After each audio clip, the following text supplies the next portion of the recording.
पूरी तरह से राष्ट्र के अंदर एक क्रांतिकारी परिवर्तन की शुरुआत है, जिसको लोकतंत्र को गिरवी रख दिया, जिसने लोकतंत्र की आत्माओं को कुचलने का प्रयास किया।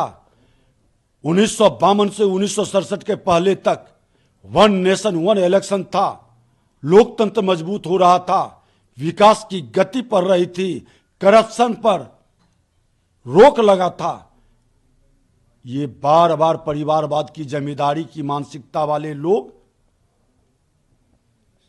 आपको इमरजेंसी लगाकर, चुनी हुई सरकार को बर्खास्त कर, लोकतंत्र को कमजोर कर करके, सालों भर आचार संहिता किसी न किसी प्रदेश में लगा करके, अफसरों की एंगेजमेंट, नेताओं का चुनाव में भागीदारी, जनता के प्रति जो वादा करके आते हैं समर्पित भाव से, वो सेवा का भाव नहीं, सरकार बनाने की ओर, ये तमाम विकारों से, ये तमाम बीमारियों से मुक्ति मिलेगा।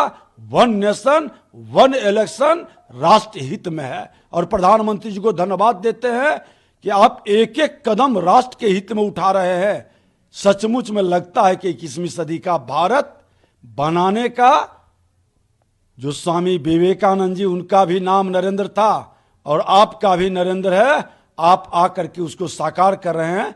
मां भारती के संतान हमेशा याद रखेगा। विपक्ष के लोग इसका विरोध कर रहे हैं, परिवारवादी मानसिकता के लोग जो अपनी जमींदारी चलाना चाहते हैं, जनता के बीच उन्माद पैदा करके जातीय और धार्मिक आधार पर लड़ा करके सत्ता प्राप्त करना चाहते हैं, वो घबराहट में है।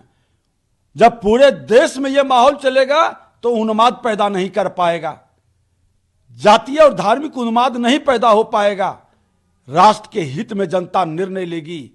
आज बड़े बड़े कंट्री में एक साथ जब चुनाव होता है तो फिर यहां पर क्यों परेशान है? 1 महीने 2 महीने के अंदर, 3 महीने के अंदर प्रक्रिया पूर्ण हो जाएगी। 4.5 वर्ष विकास की गति पूरी स्मूथ और करप्शन मुक्त चलेगा। ये राजद के विधायक फतेह बार वो विवादित बयान देते, इस बार मंदिर को लेकर वो विवादित बयान दिया और कह रहे हैं कि मंदिर का रास्ता है वो अंधविश्वास, पाखंड और मूर्खता की ओर लेके जाता है। ऐसे मूर्ख लोगों के विषय पर हम लोग चर्चा नहीं करते, जिनको ज्ञान नहीं है। किसी की आस्था पर चोट करने की मानसिकता, विधायक जनता जिस विश्वास से भेजती है उस विश्वास का सम्मान करना चाहिए और बिना जानकारी के कोई बयान नहीं देना चाहिए। माननीय विधायक जी, मूर्खतापूर्ण व्यवस्था से बचना चाहिए। ये एक उठ रहा था, सवाल उठ रहे थे विधानसभा को लेकर, जिस तरीके से विधानसभा में जो बहाली हो रही थी आउटसोर्सिंग को लेकर, उस पर छात्र लोग हैं वो आवाज उठाए थे कि उनसे पैसे 55 लाख रुपए की मांग करी थी। उसको लेकर ने अपने भी हमारे सहयोग कार्यक्रम जन कल्याण संवाद में लोगों ने आया था आवेदन लेकर के।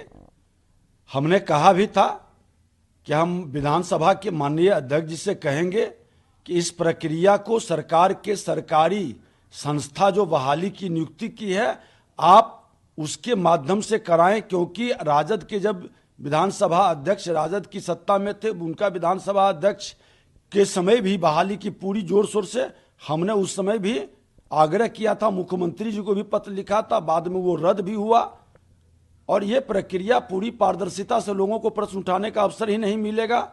हम बीपीएससी से, कर्मचारी चयन आयोग से हम बहाली कराएंगे, बहाली हर हाल में होगी, लेकिन आउटसोर्सिंग, भ्रष्टाचार और करप्शन का बड़ा अड्डा है।